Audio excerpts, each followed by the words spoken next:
जय हिंद साथियों। स्वागत है आपका 9 अक्टूबर 2024 के डेली करंट अफेयर्स में। सबसे इंपॉर्टेंट नेशनल न्यूज़ है, prime ministers internship scheme launch की गई है 2024 की। प्राइम मिनिस्टर्स इंटर्नशिप स्कीम, ठीक है। इंटर्नशिप क्या होता है? जिसमें स्किल प्रोवाइड की जाती है, ठीक है। तो इसमें कोलैबोरेटिंग बॉडीज कौन कौन सी है देख लेते हैं। Confederation of Indian industry ministry of corporate affairs के साथ मिलकर प्राइम मिनिस्टर इंटर्नशिप स्कीम को इम्प्लीमेंट करेगी। ये बहुत इंपॉर्टेंट बॉडी है, याद रखिएगा। Confederation of Indian industry. कितना बजट आया है इंटर्नशिप स्कीम के लिए? तो 800 करोड़ का बजट आया है एक साल के लिए, 2024-2025 के लिए, ठीक है। इंटर्नशिप का टारगेट क्या है? कितनी इंटर्नशिप जनरेट करनी है? तो लगभग 1,25,000 1,25,000 इंटर्नशिप्स जनरेट करनी है पायलट फेज में। और इसका टोटल टारगेट क्या है? तो लगभग 1 करोड़ इंटर्नशिप बाय मार्च 2029, ठीक है। तो इस साल के लिए पायलट फेज जो है, इस साल के लिए 1,25,000 इंटर्नशिप जनरेट करनी है सरकार की तरफ से, और 2029 तक आते आते ये 1 करोड़ हो जानी है, ठीक है। 1 करोड़ लोगों को इंटर्नशिप प्रोवाइड कर देनी है। फाइनेंशियल असिस्टेंस कितना मिलेगा? तो 60,000 पर एनम ओवर 5 ईयर्स, ठीक है। तो लगभग 12,000 पर एनम, ठीक है, 12,000 पर एनम। तो ये 60,000 per annum over period of 5 years, मतलब हर साल 12,000 मिलेगा। एज क्या है? एलिजिबिलिटी एज क्या है? तो 21 से 24 साल के जितने भी युवा हैं वो सब एलिजिबल है इंटर्नशिप स्कीम के लिए, ठीक है। क्राइटेरिया क्या है? किनको किनको इंटर्नशिप मिलेगी? जिनकी जो फैमिली इनकम है, एनुअल फैमिली इनकम है, वो 8 लाख से कम है, ठीक है। 8 लाख से जिनकी सालाना आय कम है, उन्हीं को इंटर्नशिप स्कीम के लिए एलिजिबल माना जाएगा, ठीक है। इनएलिजिबल कैंडिडेट्स कौन कौन से होंगे? कौन कौन इनएलिजिबल हैं, कौन कौन नहीं इसको इस इंटर्नशिप स्कीम के जो भी फायदे हैं उठा सकते हैं? जो भी फुल टाइम एम्प्लॉयज़ हैं, ठीक है, या फुल टाइम स्टूडेंट्स हैं, वो नहीं उठा सकते हैं इसका लाभ। जो टॉप टियर इंस्टीट्यूशन जैसे IIT IIM से ग्रेजुएट्स हैं वो नहीं उठा सकते हैं। जो प्रोफेशनल डिग्री होल्ड करते हैं जैसे MBA हो गया, MBBS हो गया, CA हो गया, CMA हो गया, ये सारी डिग्री होल्डर्स भी इंटर्नशिप स्कीम को अवेल नहीं कर सकते हैं। शुरू कब से होगी? तो 2 दिसंबर 2024 से इसकी शुरुआत होगी, ठीक है। तो इसका खाका तैयार हो गया है, बस अब इसको लॉन्च करना है, ठीक है। इंटर्न को स्टाइपेंड कितना मिलेगा? तो 5,000 पर मंथ मिलेगा, ठीक है। 5,000 पर मंथ मिलेगा, ठीक है। 5,000 पर मंथ मिलेगा ये, ठीक है। 5,000 पर मंथ मिलेगा। तो ये 60,000 पर एनम हो जाएगा, ठीक है। 60,000 हो जाएगा पर एनम।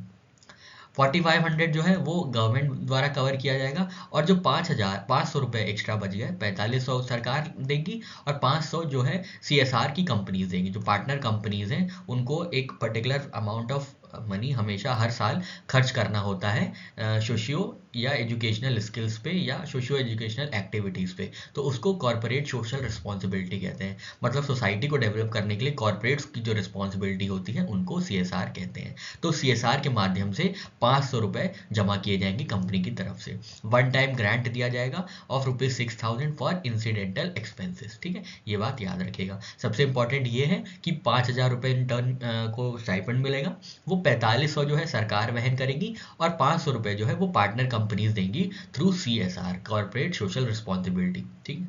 इंश्योरेंस भी मिलेगा जो इंटर्न्स होंगे उनको, जीवन ज्योति बीमा योजना का और सुरक्षा बीमा योजना का। प्रोग्राम ड्यूरेशन क्या होगा? 12 मंथ का, 1 साल का लगभग स्ट्रक्चर्ड प्रोग्राम होगा। एलिजिबल कंपनीज कौन कौन सी होंगी इसमें पार्टिसिपेट करने के लिए? जिन्होंने कंसिस्टेंटली CSR एक्सपेंडिचर किया होगा फॉर द लास्ट 3 ईयर्स, और जिनका कमिटमेंट है कि यूथ का डेवलपमेंट और स्किल ट्रेनिंग होनी चाहिए, ठीक है। और रिजर्वेशन पॉलिसी भी इसमें लागू होगी, EWS की, SC ST की जो भी रिजर्वेशन हैं वो लागू होंगे इंटर्नशिप स्कीम में भी, ठीक है। तो यहाँ पे हमने मोटा मोटा इंपॉर्टेंट पॉइंट सारे देख लिए हैं, ठीक है। सबसे इंपॉर्टेंट पॉइंट क्या है फिर से एक बार देख लेते हैं। सबसे पहले ये है कि ये 800 करोड़ रुपए इसको जनरेट किया गया है, 800 करोड़ रुपए इसको आवंटित किया गया है एक साल के लिए, इस साल के लिए। Confederation of Indian industry involve है इसमें with ministry of corporate affairs. Total target है इस साल का 1,25,000 इंटर्नशिप जनरेट करना, और पूरे साल 2029 तक आते आते 1 करोड़ इंटर्नशिप जनरेट करना। फाइनेंशियल असिस्टेंस मिलेगा 60,000 per annum over 5 years. Eligibility age है 21 से 24 साल, मतलब 21 से 24 साल के बीच में जितने भी युवा हैं उनको ये स्किल इंटर्नशिप स्कीम का जो भी फैसिलिटीज़ है प्रोवाइड की जाएंगी। फैमिली इनकम का क्राइटेरिया है कि 8 लाख क्या है, 8 लाख से नीचे सालाना आय होनी चाहिए। इन एलिजिबल कैंडिडेट्स हैं जो कि फुल टाइम स्टूडेंट्स हैं, IIT IMBA ग्रेजुएट्स हैं, MBA ग्रेजुएट्स हैं, ये सारे इन एलिजिबल हैं। स्टार्ट कब से होगी? 2 दिसंबर 2024 से। हर साल 60,000 मिलेगा, यहाँ बताया है 5 साल तक 60,000 रुपये मिलेगा, है ना। 5 साल तक 60,000 रुपये मिलेगा। मिलेगा, तो हर साल कितना हुआ, हर साल 5,000 मिलेगा। अब उन 5,000 में 4,500 जो है 4,500 सरकार देगी और 500 जो है जो पार्टनर कंपनी है वो देगी, ठीक है। इंश्योरेंस भी प्रोवाइड किया जाएगा, एलिजिबल कंपनीज हैं, और रिजर्वेशन पॉलिसी को भी एडहर किया जाएगा, ठीक है। तो ये बात हो गई हमारी प्राइम मिनिस्टर इंटर्नशिप स्कीम की। नेक्स्ट हम लोग बात करते हैं 79 session of United nation general assembly की।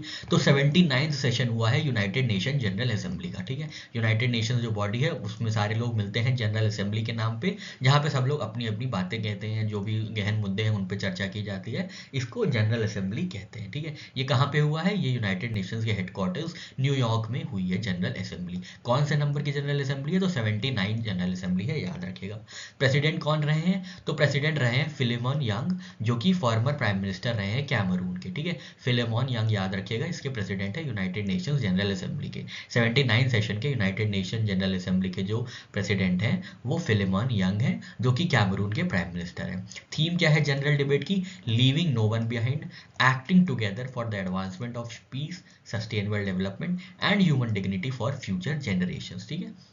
बहुत अच्छा कीवर्ड्स हैं इसमें यूज़ किए गए हैं, आप इसको अपने डिस्क्रिप्टिव या मेंस आंसर में यूज़ कर सकते हैं, ठीक है। Advancement of peace, sustainable development, human dignity for present and future generations, ठीक है। कौन कौन से की एग्रीमेंट्स अडॉप्ट किए गए हैं, तो pact for future, global digital compact और डिक्लेरेशन ऑन फ्यूचर जनरेशंस, ये 3 इंपॉर्टेंट एग्रीमेंट है, याद रखिएगा। आपसे यही पूछ सकते हैं कि कौन सा इसमें एग्रीमेंट्स अडॉप्ट नहीं किया गया है, तो 4-5 आपको एग्रीमेंट्स दे देंगे, उनके नाम दे देंगे और आपको बताना होगा कि कौन सा नहीं अडॉप्ट किया गया है, ठीक है। फॉर्मेशन कब हुआ था यूनाइटेड नेशन जनरल असेंबली का, तो 1945 में, 79 ईयर्स पहले, ठीक है। यहाँ पे हम राइट हैंड साइड में आपके लिए कैमरून का मैप लगा दिया है, थोड़ी बैकग्राउंड इन्फॉर्मेशन, जैसा कि हम हर वीडियो में कोशिश करते हैं कि आप लोग को प्रोवाइड करें, तो यहाँ पे भी कैमरून के बारे में कुछ बातें कर लेते हैं। तो सबसे पहले हम लोग इसकी फिजिकल लोकेशन देख लेते हैं। कैमरून नॉर्थ में देखते हैं, कैमरून के सबसे पहले तो नॉर्थ में तो चैड ही होगा, ठीक है। नॉर्थ में चैड है, नॉर्थ ईस्ट में भी चैड है, ईस्टर्न में सेंट्रल अफ्रीकन रिपब्लिक कंट्री है, साउथ में कॉन्गो है और गेबन है, ठीक है। और वेस्ट में नाइजीरिया है। तो हम लोग अगर क्लॉकवाइज जाएं तो पहले चैड आएगा, चैड के नीचे सेंट्रल अफ्रीकन रिपब्लिक है, साउथ में रिपब्लिक ऑफ कॉन्गो है, कॉन्गो के वेस्ट में गेबन है, ठीक है। और यहाँ पे फिर ये अटलांटिक है, ये अटलांटिक ओशन है, ठीक है। ये नाइजीरिया हो गया। तो यहाँ पे हम लोग इसकी कैपिटल देख लेते हैं। कैपिटल क्या है, योंडे है, ठीक है। योंडे है इसकी कैपिटल, नाइजीरिया की, कैमरून की कैपिटल है योंडे। प्रेसिडेंट कौन है, पॉल बिया, और प्राइम मिनिस्टर है जोसेफ गुटे, ठीक है, जोसेफ गुटे, और प्रेसिडेंट है पॉल बिया। लोकेशन क्या है इसकी देख लेते हैं। Central and west Africa, bordering bight of Biafra between Equatorial Guinea and Nigeria. तो ये बियाफ्रा है, अब आपको दिख नहीं रहा होगा, हो सकता है बहुत छोटा छोटा दिखे, ये यहाँ पे इक्वेटोरियल गिनी है, ठीक है। ये इक्वेटोरियल गिनी है और ये बाइट ऑफ बियाफ्रा है, ठीक है। बाइट ऑफ बियाफ्रा ध्यान दीजिएगा, बहुत इंपॉर्टेंट वाटर बॉडी है ये, ठीक है। बाइट ऑफ बियाफ्रा है, ये इक्वेटोरियल गिनी है, और ये फिर कैमरून है, ठीक है। किससे सराउंडेड है, नाइजीरिया से, चैड से, सेंट्रल अफ्रीकन रिपब्लिक से, रिपब्लिक ऑफ कॉन्गो से, और गेबन से, और इक्वेटोरियल गिनी, ये इक्वेटोरियल गिनी है यहाँ पे, ठीक। और यहाँ पे लेक चैड है, बहुत इंपॉर्टेंट है, जो कि शेयर किया जाता है चैड द्वारा, ठीक है। चैड और कैमरून के बीच है लेक चैड, ठीक है। एकदम नॉर्दर्न मोस्ट में देखिएगा, ये यहाँ पे जहाँ हम टिक कर रहे हैं ये लेक चैड है, बहुत इंपॉर्टेंट है, ठीक है। एथनिक ग्रुप्स कौन कौन से हैं यहाँ पे, मतलब ट्राइब्स यहाँ पे कौन कौन से हैं, तो बामी लेक के बामूम, बियू मंडारा, शुआ अरब, हौसा। हौसा कई बार एग्जाम में पूछा गया है, हौसा कहाँ की ट्राइब है, तो हौसा कहाँ की ट्राइब है, कैमरून की। हौसा और फुलानी ट्राइब जो है एग्जाम्स में पूछे गए हैं, तो आप ध्यान दीजिएगा, ठीक है। ये 2 इंपॉर्टेंट है, बाकी ये सब भी हल्का सा दिमाग में रखिएगा। ये इंपॉर्टेंट ट्राइब्स हैं यहाँ की, कैमरून की, और ये लोकेशन हमने देखी। बाकी चीज़ें हम लोग ने देख ली हैं, फिर से एक बार देख लेते हैं किससे सराउंडेड है चैड, कैमरून। तो कैमरून सराउंडेड है चैड से, नॉर्थ और नॉर्थ ईस्ट में। ईस्ट में सेंट्रल अफ्रीकन रिपब्लिक है कैमरून के, साउथ ईस्ट में रिपब्लिक ऑफ कॉन्गो है, साउथ में गेबन है, और साउथ में भी साउथ वेस्ट टाइप में इक्वेटोरियल गिनी है, और साउथ वेस्ट प्रॉपर में तो बाइट ऑफ बाइफरा है, ठीक है। बाइट ऑफ बाइफरा है, और ये पूरा अटलांटिक ओशन है इधर, और वेस्ट में पूरा नाइजीरिया है। इसकी कैपिटल योंडे है, हमने देखा, ठीक है। योंडे इसकी कैपिटल है। नेक्स्ट हम लोग बात करते हैं मालदीव्स की। तो मालदीव्स के जो प्राइम मिनिस्टर प्रेसिडेंट साहब हैं वो मोहम्मद मुइज़, वो अभी इंडिया आए थे, तो उनके साथ कई समझौते किए गए हैं। इससे पहले रिश्तों में काफ़ी तनाव था, लेकिन अब ठीक हो रहे हैं रिश्ते, ठीक है। तो यहाँ पे देख लेते हैं क्या क्या डेवलपमेंट्स हुए हैं। तो इंडिया मालदीव्स ने मिलकर क्या किया है, रुपए कार्ड को लॉन्च किया है और एयरपोर्ट को अपग्रेड किया है। ठीक है, तो कौन से एयरपोर्ट को अपग्रेड किया है, हनी माधु आपसे पूछा जाएगा कहाँ है, तो हनी माधु कहाँ है, मालदीव्स में। ठीक है, हनी माधु मालदीव्स में, और रुपए कार्ड भी लॉन्च किया गया है मालदीव्स में। ठीक है, प्रेसिडेंट है मोहम्मद म्यूजू। ठीक है, मोहम्मद म्यूजू जो है यहाँ के प्रेसिडेंट है मालदीव्स के। ठीक है, थोड़े दिन पहले ये चाइना के गुण गा रहे थे, पर देखा इन्होंने कि भारत कितना उदार है, भारत ज़्यादा कूटनीति में विश्वास नहीं करता है, ज़्यादा इधर उधर में नहीं रहता है, जो अच्छी चीज़ें हैं, जो एथिकल चीज़ें हैं वही करता है। ठीक है, तो तब इनको रियलाइज़ हुआ कि भारत जैसा दोस्त मिलना बहुत मुश्किल है, तब इन्होंने ये आए हमारे यहाँ और कुछ समझौते साइन हुए हैं। ठीक है, फिर साथ ही साथ क्या हुआ है, मालदीव मॉनेटरी एग्रीमेंट अथॉरिटी के साथ आरबीआई ने 400 मिलियन डॉलर का करेंसी स्वैप अग्रीमेंट किया है। ठीक है, करेंसी स्वैप अग्रीमेंट क्या है, करेंसी स्वैप की जाएगी, मतलब मालदीव की जो करेंसी है वो स्वैप कर दी जाएगी। जैसे आरबीआई है, आरबीआई के पास कुछ करेंसी होंगी, कुछ मालदीव की करेंसी होंगी, तो मालदीव्स को ये दे दी जाएंगी। 400 मिलियन डॉलर तक जो है ये आरबीआई करेंसी दे देगा इनको, मालदीव्स को। ठीक है, तो ये बात आपको याद रखनी है। एग्रीमेंट का कॉन्टेक्स्ट क्या है, 2024 से 2027 तक ये सार्क करेंसी स्वैप फ्रेमवर्क लगेगा। ठीक है, वैलिडिटी 2027 तक है। इसमें क्या होगा, short term foreign exchange liquidity to Maldives in times of balance of payment. ठीक है, तो जब भी बैलेंस ऑफ पेमेंट क्राइसिस आएगा तो क्या होगा, अच्छा यही होता है कि जो जिस कंट्री की डोमेस्टिक करेंसी है उसी में उसको हेल्प की जाए। ठीक है, अब इनके पास कोई और है, फिर ये डॉलर में कन्वर्ट करें तो इनके वैसे ही जो भी इनकी करेंसी है वो वैसे ही इतनी नीचे चल रही होगी, और डॉलर देने पे और गड़बड़ा जाएगा मामला। इसलिए फॉरेन करेंसी स्वैप एग्रीमेंट्स होते हैं, जिसके चलते क्या होता है, डोमेस्टिक करेंसी से ही हेल्प प्रोवाइड की जाती है। ठीक है, तो ये कुछ करेंसी एक्सेस की बातें हैं। अब सार्क करेंसी स्वैप फ्रेमवर्क की बात करते हैं, तो ये 2012 में लॉन्च किया गया था। ठीक है, इसके अंतर्गत क्या होता है कि जितनी भी सार्क कंट्रीज हैं उनको हेल्प की जाती है उनकी डोमेस्टिक करेंसी में। बेनिफिशियरीज कौन कौन है, तो जितने सार्क मेंबर्स हैं वो सारे बेनिफिशियरीज होंगे। कौन कौन, अफगानिस्तान, बांग्लादेश, भूटान, इंडिया, मालदीव्स, नेपाल, पाकिस्तान और श्रीलंका। ठीक है, इनको फाइनेंशियल सपोर्ट दिया जा सकता है अप टू $2 बिलियन। ठीक है, अप टू $2 बिलियन। मालदीव्स को कितना दिया गया है अभी हाल ही में, तो $400 मिलियन का ये साइन हुआ है करेंसी स्वैप एग्रीमेंट। ठीक है, अब मालदीव्स की बात आई है तो हम लोग मालदीव्स का भी थोड़ा सा फिजिकल और पॉलिटिकल लोकेशन देख लेते हैं। तो ये मालदीव्स के आपके सामने फिजिकल और पॉलिटिकल लोकेशन ऑलमोस्ट दोनों ही है। कैपिटल इसकी माले है। ठीक है, याद रखिएगा कैपिटल माले है, जो कि इक्वेटर के नॉर्थ में है। ठीक है, इक्वेटर के नॉर्थ में है, यहाँ पे ये इक्वेटर है और इक्वेटर के नॉर्थ में है। ठीक है, इक्वेटर के नॉर्थ में है, और जो पूरा मालदीव्स है वो इक्वेटर के नॉर्थ में भी है और इक्वेटर के साउथ में भी है। ये अड्डू अटॉल है, ये भी मालदीव्स का पार्ट है। तो कुछ पार्ट मालदीव्स का नॉर्थ में है इक्वेटर के, और कुछ पार्ट साउथ में है। ये लैक्डिव सी है। ठीक है, ये लैक्डिव सी है। तो हम लोग देख लेते हैं इनकी लोकेशन। साउथ एशिया में लोकेटेड है, south west of Sri Lanka and India, approximately 750 kilometre from Asian continent. तो जो केरला है, केरला साउथ वेस्ट, एकदम साउथ वेस्टर्न स्टेट है इंडिया की, वहाँ से लगभग इनकी दूरी है 750 किलोमीटर। ठीक है, जोग्राफिकल फीचर्स देख लेते हैं। तो इसमें 26 अटॉल्स हैं, जिसमें शगोस लैकोटिव रिज भी आती है। ठीक है, पॉपुलेशन इनकी सेकेंड लीस्ट पॉपुलेशन कंट्री है, 9th smallest country in world है। ठीक है, 9th smallest country in world है, और स्मॉलेस्ट कंट्री इन एशिया, ये बात आपको याद रखनी है, स्मॉलेस्ट कंट्री इन एशिया। और लार्जेस्ट सिटी यहाँ की कैपिटल है और माले है। ठीक है, तो ज़्यादा कुछ इसमें नहीं देखना है, आगे बढ़ते हैं। देख लेते हैं WHO की 77th regional committee for south east Asia अभी कंडक्ट हुई है न्यू दिल्ली में, इसलिए ये इंपॉर्टेंट हो जाती है। तो आपको सबसे पहले क्या देखना है, कौन सा एडिशन है, तो 77th एडिशन है। किस चीज़ का, regional committee for south east Asia, WHO का। ठीक है, WHO हेल्थ ऑर्गेनाइजेशन है। इन्होंने क्या किया, इन्होंने पूरी दुनिया को छोटे छोटे हिस्सों में बांट दिया है, जिससे क्या होता है, ये आराम से अपनी जितनी भी हेल्थ इंप्लीमेंटेशन की पॉलिसीज़ हैं, हेल्थ से रिलेटेड जितने भी अवेयरनेस है, वो आराम से इंप्लीमेंट किया जा सकता है। ठीक है, तो एक हिस्सा है WHO का जिसको साउथ ईस्ट एशिया कहते हैं। इसमें 11 कंट्रीज है, 11 साउथ ईस्ट एशियन कंट्रीज हैं। कौन कौन सी, Bangladesh, Bhutan, democratic republic of Korea, India, Indonesia, Maldives, Myanmar, Nepal, Sri Lanka, Thailand and Timor Leste. ठीक है, तो ये हैं 11 south east Asian countries WHO की रीजनल कमेटी में। तो इन्होंने आपस में मिलकर क्या किया है, 77th रीजनल कमेटी ने अपना एक बैठक ऑर्गेनाइज की थी। कहाँ पे, न्यू दिल्ली इंडिया में, जिसको हेड किया था JP नड्डा साहब ने, जो हमारे इंडिया के मिनिस्टर ऑफ हेल्थ हैं। ठीक है, ये बात आपको याद रखनी है, हल्का सा याद रखना जाता है, ऐसे जनरली कुछ पूछा नहीं जाता है, लेकिन फिर भी चलते चलते देख लेते हैं। WHO के बारे में देख लेते हैं। कब फॉर्म हुआ था? 7 अप्रैल 1948 को। यूनाइटेड नेशंस की स्पेशलाइज्ड एजेंसी है, लीगल स्टेटस इनका भी एक्टिव है। हेडक्वार्टर्स कहाँ है? जिनीवा स्विट्जरलैंड में है। डायरेक्टर जनरल कौन है? टेड्रोस अडनोम घबराजियस, ठीक है, जो भी है घबराजियस, ठीक है। तो घबराजियस, हेल्थ जब खराब होती है तो घबराहट होती है, तो ऐसे याद रखिए घबरासियस। तो इनके जो डायरेक्टर जनरल हैं वो घबरासियस हैं, किसके? हेल्थ ऑर्गेनाइजेशन के, ठीक है। पेरेंट ऑर्गेनाइजेशन कौन है इनकी? United Nations economic and social council, ठीक है। तो बस ये याद रखिएगा 77 जो regional committee for south east Asia की मीटिंग हुई है वो कहाँ पे हुई है? वो न्यू दिल्ली इंडिया में हुई है, ठीक है।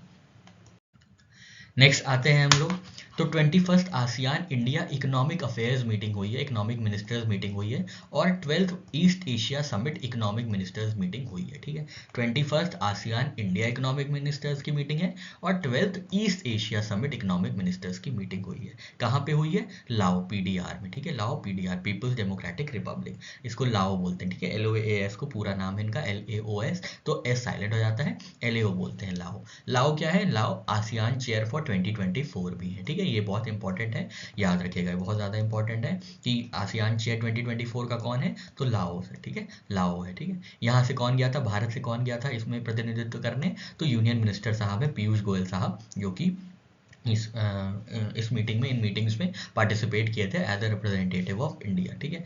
तो यूनियन मिनिस्टर जो है पीयूष गोयल साहब, ये गए थे, जो कि minister of commerce and industry है। कौन सी मीटिंग अटेंड किए थे? तो अभी हमने देखा 21st ASEAN India economic ministers और 12th east Asia summit economic ministers meeting, ठीक है। तो ये मीटिंग की बात हो गई। अब हम लोग बैकग्राउंड नॉलेज ले लेते हैं, इसके बारे में थोड़ा बात कर लेते हैं, लाओस के बारे में, कि कहाँ कहाँ पे क्या क्या चीज़ें हैं इनके यहाँ। तो यहाँ पे आप ये मैप देख रहे हैं राइट हैंड साइड में, राइट हैंड साइड में आपको मैप दिख रहा है, ठीक है। शुरुआत करते हैं नॉर्थ से। नॉर्थ में चाइना है, क्लॉकवाइज चलेंगे तो ईस्ट में वियतनाम आया है, ठीक है। ये देखिए पूरा वियतनाम है, और ये पूरा ये पूरा वियतनाम है, पूरा क्लॉकवाइज गए। अब साउथ आ गया तो ये कंबोडिया है साउथ में, और वेस्ट में थाईलैंड है, ठीक है, वेस्ट में थाईलैंड है, और यहाँ म्यांमार है, ठीक है, यहाँ म्यांमार है। ये बात याद रखिएगा, ठीक है। इनकी कैपिटल है वियन-3, कैपिटल कौन है? वियन-3 इनकी कैपिटल है, ठीक है।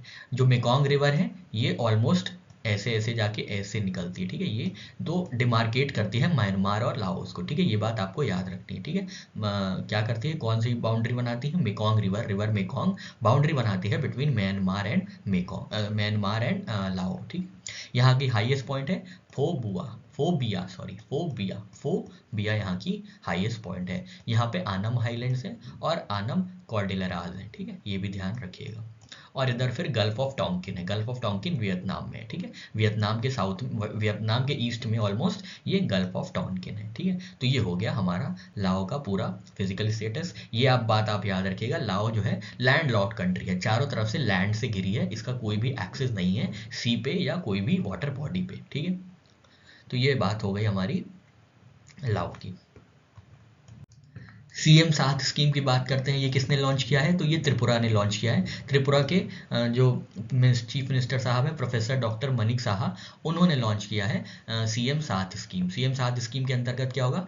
जो मेरिटोरियस स्टूडेंट्स हैं, मेरिटोरियस स्टूडेंट्स को फाइनेंशियल असिस्टेंस दिया जाएगा ताकि वो अपनी हायर एजुकेशन को परस्यू कर पाए, ठीक है। कोई भी फाइनेंशियल बैरियर जो है उनको रोक ना पाए, और वो अपनी जो भी हायर एजुकेशन की नीड्स है वो फुलफिल कर पाए। इसमें क्या है? इसमें 60,000 पर स्टूडेंट पर मंथ दिया जाएगा हायर स्टडीज के लिए, ठीक है। तो CM 7 स्कीम किसने लॉन्च की है? CM 7 स्कीम लॉन्च की है त्रिपुरा में।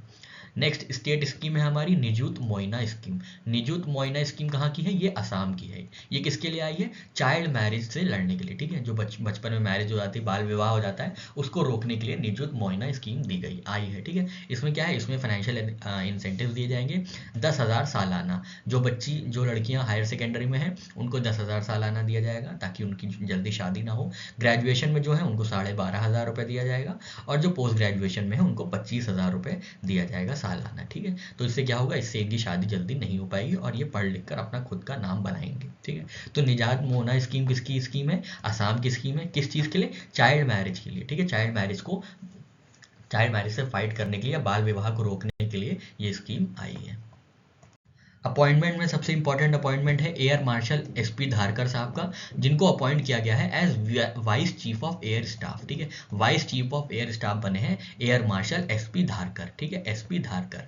इन्होंने किसको सक्सीड किया है? इन्होंने अमरप्रीत सिंह को सक्सीड किया है, जो कि अब चीफ ऑफ एयर स्टाफ बन गए। ठीक है, चीफ ऑफ एयर स्टाफ कौन है? अमरप्रीत सिंह। वाइस कौन है? Vice chief of air staff कौन है? तो vice chief of air staff SP Dharkar है। ठीक, ये हमारा पहला अपॉइंटमेंट हुआ।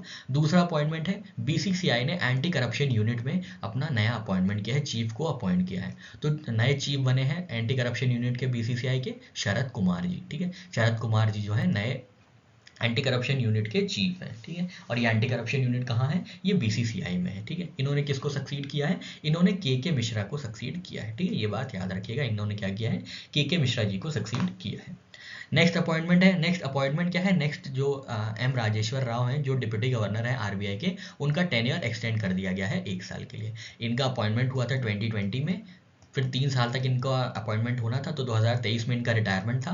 पर 2023 में क्या हुआ? 2023 में 1 साल का इनको एक्सटेंशन दे दिया गया था।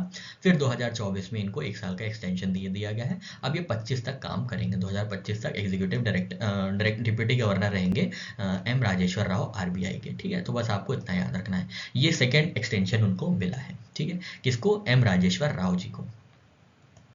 नेक्स्ट हम लोग देखते हैं इंडिया का पहला ब्लू लोन। इंडिया का पहला ब्लू लोन दिया गया है किसके किसके बीच? तो ये पार्टनरशिप हुई है between international finance corporation and axis bank.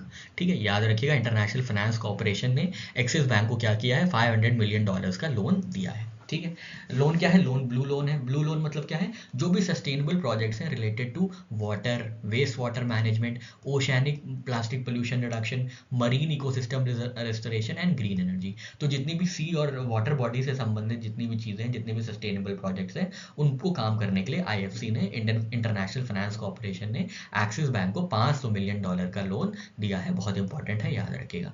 IFC क्या है? इंटरनेशनल फाइनेंस कॉर्पोरेशन है, जो कि वर्ल्ड बैंक ग्रुप का मेंबर है। ठीक है, इंटरनेशनल फाइनेंस कॉर्पोरेशन से रिलेटेड कुछ बैकग्राउंड नॉलेज ले लेते हैं। तो ये 1956 में फॉर्म हुई थी इंटरनेशनल फाइनेंस कॉर्पोरेशन। नाम से ही समझ में आ रहा है, डेवलपमेंट फाइनेंस इंस्टीट्यूशन है। तो जो भी डेवलपमेंट की चीज़ें हैं, डेवलपमेंट प्रोजेक्ट्स हैं, उनको ये फाइनेंस करते हैं, उनके लिए लोन प्रोवाइड करते हैं। ठीक है, पर्पस क्या है? प्राइवेट सेक्टर डेवलपमेंट और पॉवर्टी रिडक्शन। तो ये प्राइवेट सेक्टर को डेवलप करने के लिए फाइनेंस प्रोवाइड करते हैं। हेडक्वार्टर्स कहाँ है? वॉशिंगटन डीसी में है। मैनेजिंग डायरेक्टर कौन है? मख्तार डियाब। ठीक है, मख्तार डियाब जो है इनके मैनेजिंग डायरेक्टर है, किसके? इंटरनेशनल फाइनेंस कॉर्पोरेशन के। ठीक है, आगे बढ़ते हैं और अपनी न्यूज़ देखते हैं। तो यहाँ पे यूनियन कॉमर्स मिनिस्टर जो पीयूष गोयल जी हैं, उन्होंने इंटरलिंकिंग की बात बताई है यूपीआई से और यूएई के आनी पेमेंट सिस्टम से। ठीक है, तो इंडिया का जो यूपीआई है और यूएई का जो आनी सिस्टम है, AAANI, उसकी इंटरलिंकिंग हो गई है। अब यूएई में बैठा कोई भी भारतीय आराम से यूपीआई की मदद से क्या कर सकता है? अपने घर पैसे भेज सकता है। ठीक है, तो क्रॉस बॉर्डर ट्रांजैक्शन सब सीमलेस हो गए हैं। ठीक है, तो आपको ये बात याद रखनी है। और जैसे हम लोग को रुपए कार्ड मिलता है, वैसे ही जय1 कार्ड भी बनाया गया है यूएई की अथॉरिटी द्वारा। ठीक है, जिससे क्या होगा? आराम से डोमेस्टिक कार्ड स्कीम है ये, आराम से पेमेंट की जा सकती है। ठीक है, तो जयवान कार्ड याद रखिएगा। जयवान कार्ड कहाँ से संबंधित है? तो यूएई के यूपीआई से संबंधित है। ठीक है, अब यूएई के बारे में कुछ बैकग्राउंड इन्फॉर्मेशन देख लेते हैं। तो आईआईएफटी का कैंपस दुबई में खोला गया है। Indian institute of foreign trade का जो कैंपस है, पहला ओवरसीज कैंपस खोला जाएगा दुबई में। ठीक है, ये बैकग्राउंड इन्फॉर्मेशन है। और अब हम लोग फिजिकल लोकेशन की बात कर लेंगे यूएई के बारे में। तो यूनाइटेड अरब एमिरेट्स के बारे में देख लेते हैं। सबसे पहले इसकी फिजिकल लोकेशन देखते हैं। फिजिकल लोकेशन में देखिए आप, ट्रॉपिक ऑफ कैंसर यूएई से पास हो रहा है। यूएई की बाउंड्रीज देखते हैं। ठीक है, ये यहाँ से यूएई की बाउंड्री शुरू है, ये ऑलमोस्ट ऐसे ऐसे ऐसे ऐसे ऐसे, ये जो रेड रेड आपको दिख रहा है वो यूएई की बाउंड्री है। ठीक है, ये यूएई की बाउंड्री है। यूएई की बाउंड्री किससे साझा कर रहा है? तो यूएई बाउंड्री साझा कर रहा है सऊदी अरेबिया से साउथ में, और साउथ वेस्ट में, सॉरी साउथ ईस्ट में, और ईस्ट में ओमान से। ठीक है, साउथ ईस्ट और ईस्ट में ओमान से, और नॉर्थ वेस्ट में ये देखिए नॉर्थ वेस्ट है, और ये साउथ है यहाँ पे सऊदी अरेबिया से। ठीक है, लैंड बॉर्डर्स किससे हैं? Oman to the east and north west, Saudi Arabia to the south west. ठीक है, ये बात आपको याद रखनी है।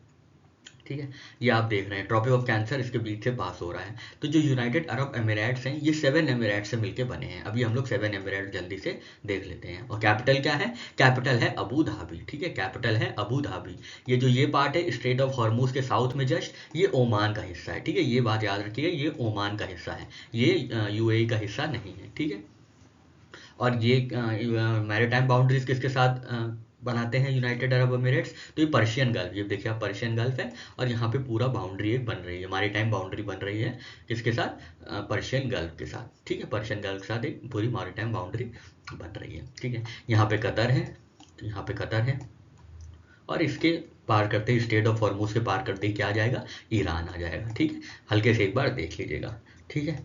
आशा करते हैं चीज़ें समझ में आ गई होंगी। ध्यान रखिएगा कि जिससे भी इंडिया के इंपॉर्टेंट कुछ भी एमओयू साइन होते हैं वहाँ उनसे रिलेटेड जोग्राफिकल कंडीशंस को पूछा जाता है, जोग्राफिकल स्टेचर उनका क्या है ये पूछा जाता है, ठीक है। अब हम लोग देख लेते हैं यूएई की 7 एमिरेट्स जो हैं। ये देखिए यहाँ पे मैप है 7 एमिरेट्स का।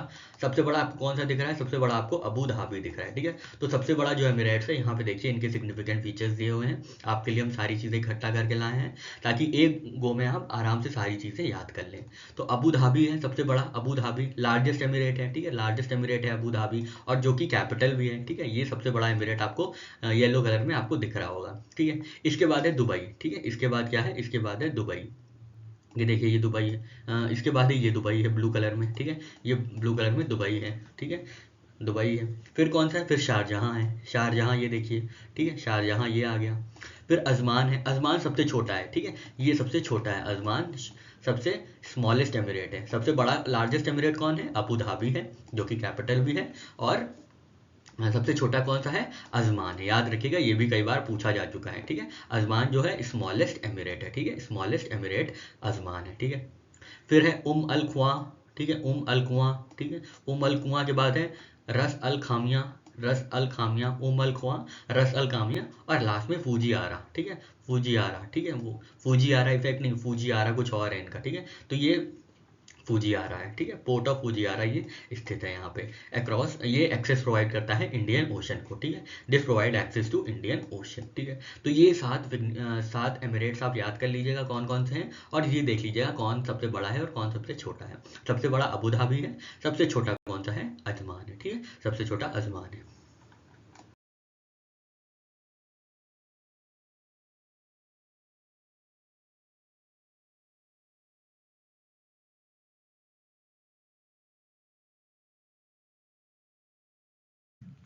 अब अवार्ड्स के सेक्शन में देखते हैं। सबसे इम्पोर्टेंट अवार्ड है नोबेल प्राइज़ फिजिक्स का।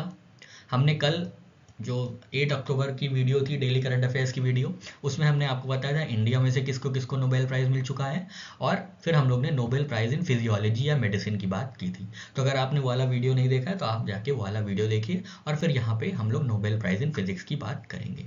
कौन जीते हैं?